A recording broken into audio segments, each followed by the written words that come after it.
जय श्री कृष्णा साहब। आप सभी का मेरे चैनल पर स्वागत है। आइए सुनते हैं दशा माता के व्रत में सुनी जाने वाली 10 कथाओं में से पहली कथा, नल दमयंती की कथा। चैत्र मास की 10वीं तिथि को दशा माता का पर्व मनाया जाता है।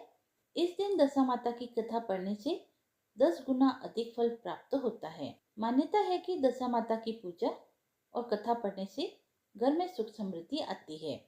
दशा माता व्रत की प्रमाणिक कथा के अनुसार प्राचीन समय में राजा नल और दमयंती सुखपूर्वक राज्य कर रहे थे। उनके 2 पुत्र थे। उनके राज्य में प्रजा सुखी और संपन्न थी। एक दिन की बात है, उस दिन होली दशा थी।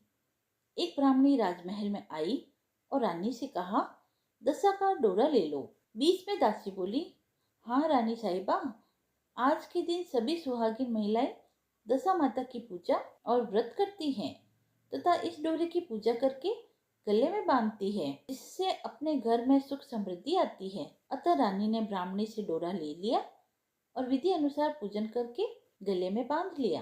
रानी के गले में डोरा बंधा देख राजा नल ने उसके बारे में पूछा। रानी ने सारी बात बता दी। राजा बोले, तुम्हें किस चीज की कमी है? इस डोरे को तोड़कर फेंक दो। रानी ने देवी का आशीर्वाद कहकर उसे तोड़ने से मना कर दिया, पर राजा ने डोरा तोड़कर फेंक दिया। रानी बोली, राजन, यह आपने ठीक नहीं किया। इसके बाद उस रात राजा के स्वप्न में 2 स्त्रियां आईं। उन दोनों में से एक स्त्री बोली, राजा, मैं यहाँ से जा रही हूँ। दूसरी स्त्री बोली, राजा, मैं तेरे घर आ रही हूँ। राजा को लगातार यह स्वप्न 10 से 12 दिन तक आया। रोजाना सपने आने से राजा उदास रहने लगा। रानी ने उदासी का कारण पूछा तो राजा ने स्वप्न की बात बता दी। रानी ने राजा से उन दोनों स्त्रियों का नाम पूछने को कहा। तब राजा ने उनसे उनके नाम पूछे तो जाने वाली स्त्री का नाम लक्ष्मी तथा आने वाली स्त्री का नाम दरिद्रता बताया। लक्ष्मी के जाते ही सब सोना चांदी मिट्टी हो गया। रानी सहायता के लिए अपनी सखियों के पास गई, लेकिन रानी का बुरा हाल देखकर कोई भी उनसे नहीं बोला। दुखी मन से राजा रानी 5 वर्ष के राजकुमार के साथ जंगल में कंदमूल खाकर अपने दिन बिताने लगे। चलते चलते राजकुंवर को भूख लगी तो रानी ने कहा, यहाँ पास में ही एक मालन रहती है जो मुझे फूलों की माला देकर जाती थी, उससे थोड़ा छाछ या दही मांग लाओ। राजा मालन के घर गया। वह दही पिलो रही थी। राजा के मांगने पर उसने कहा, हमारे पास तो छाछ दही कुछ भी नहीं है। राजा खाली हाथ लौट आया। आगे चलने पर एक सांप ने कुंवर को डस लिया और राजकुमार की मृत्यु हो गई। विलाप करती रानी को राजा ने धैर्य बंधाया। उसके बाद वह दोनों आगे चले। राजा 2 तीतर मारकर लाया। भुने हुए तीतर भी उड़ गए। उधर राजा स्नान कर धोती सुखा रहा था कि उनकी धोती उड़ गई। रानी ने अपनी धोती फाड़कर राजा को दी। वे भूखे प्यासे ही आगे चल दिए। कुछ आगे चलकर राजा के दोस्त का घर आया। वहां जाकर उसने मित्र को अपने आने की सूचना दी। मित्र ने दोनों को एक कमरे में ठहरवाया। वहां मित्र के लोहे के औजार आदि रखे हुए थे। देवयोग से वे सारे औजार धरती में समा गए। चोरी का दोष लगने के कारण वे दोनों रातों रात वहां से भाग गए। आगे चलकर राजा की बहन का घर आया। बहन ने अपने एक पुराने महल में राजा और रानी के रहने की व्यवस्था की। सोने के थाल में उन्हें भोजन भेजा, पर थाली मिट्टी में बदल गई। राजा बड़ा लज्जित हुआ। थाल को वहीं गाड़ कर दोनों फिर चल पड़े। आगे चलकर एक साहूकार का घर आया। वह साहूकार राजा के राज्य में व्यापार करने के लिए जाता था। साहूकार ने भी राजा को ठहरने के लिए पुरानी हवेली में सारी व्यवस्थाएं कर दी। पुरानी हवेली में साहूकार की लड़की का हीरो का हार लटका हुआ था। वह पास ही दीवार पर एक मोर अंकित था। वह मोर ही हार निकलने लगा। यह देखकर राजा रानी वहां से भी चले गए। इस पर रानी बोलती है कि किसी के घर जाने की बजाय जंगल में लकड़ी काट बेचकर ही हम अपना पेट भर लेंगे। रानी की बात से राजा सहमत हुआ। दोनों एक सूखे बगीचे में पहुंचे। उन दोनों के वहां पहुंचते ही बगीचा हरा भरा हो गया। यह देखकर बाग का मालिक बहुत प्रसन्न हुआ। उसने देखा वहां एक स्त्री पुरुष सो रहे हैं। उन्हें जगाकर बाग के मालिक ने पूछा, तुम कौन हो? राजा बोला, मुसाफिर है, मजदूरी की खोज में इधर आए हैं। यदि तुम रखो तो यही हम मेहनत मजदूरी करके पेट पाल लेंगे। इसके बाद बगीचे के मालिक ने उन्हें अपने यहाँ नौकर रख लिया।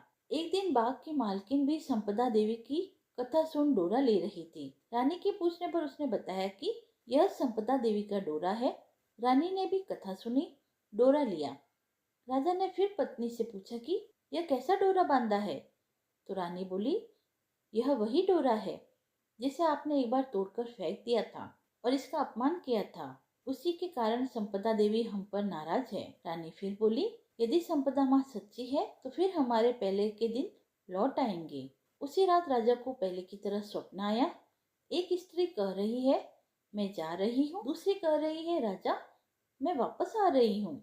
राजा ने दोनों के नाम पूछे तो आने वाली ने अपना नाम लक्ष्मी और जाने वाली ने अपना नाम दरिद्रता बताया। राजा ने लक्ष्मी से पूछा, अब जाओगी तो नहीं?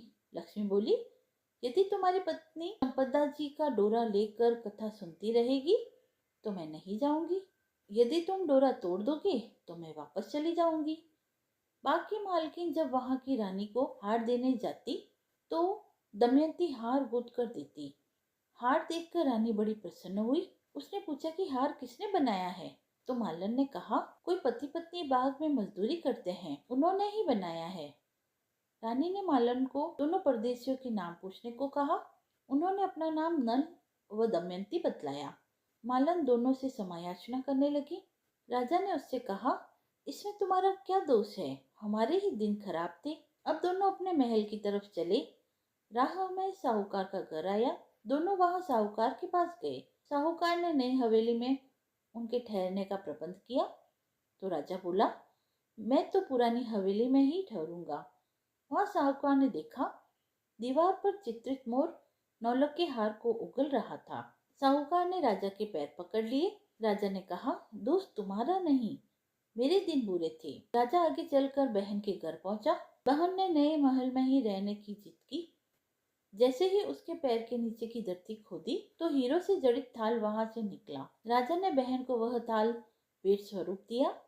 राजा आगे चल मित्र के घर पहुंचा तो उसने नए मकान में ठहरने की व्यवस्था की, पर राजा पुराने कमरे में ही ठहरा। वही मित्र के लोहे के औजार मिल गए। आगे चले तो नदी किनारे जहाँ राजा की धोती उड़ गई थी वह एक वृक्ष से लटकी हुई थी। वहां नहा धोकर धोती पहने राजा आगे चल दिया तो देखा कि कुंवर खेल रहा है। माँ बाप को देखकर उसने उनके पैर छुए। नगर में पहुंचकर राजा की मालन दूध लेकर आई तो राजा बोला, आज दूध लेकर आ रही है? उस दिन तो छाछ देने का भी मना कर दिया था। रानी ने राजा से कहा, वो तो तुम्हारे बुरे दिनों का प्रभाव था। इसके बाद दोनों वहां से अपने महल की तरफ गए। रानी की सखियां धन दाने से भरे थाल लिए गीत गाती आ रही थी। नौकर चाकर सब पहले के समान ही आ गए थे। दशा माता के डोरे के प्रभाव से ही उनको यह सब प्राप्त हुआ। इसीलिए सभी को श्रद्धा पूर्वक माँ दशा माता की पूजा करनी चाहिए और स्त्रियों को कथा पूजन कर डोरा धारण करना चाहिए। हे माता, राजा नल व दमयंती पर जैसे पहले कोप किया ऐसा किसी पे मत करना और जैसी बाद में कृपा की वैसे सब पर बनाए रखना। दशा माता की जय हो।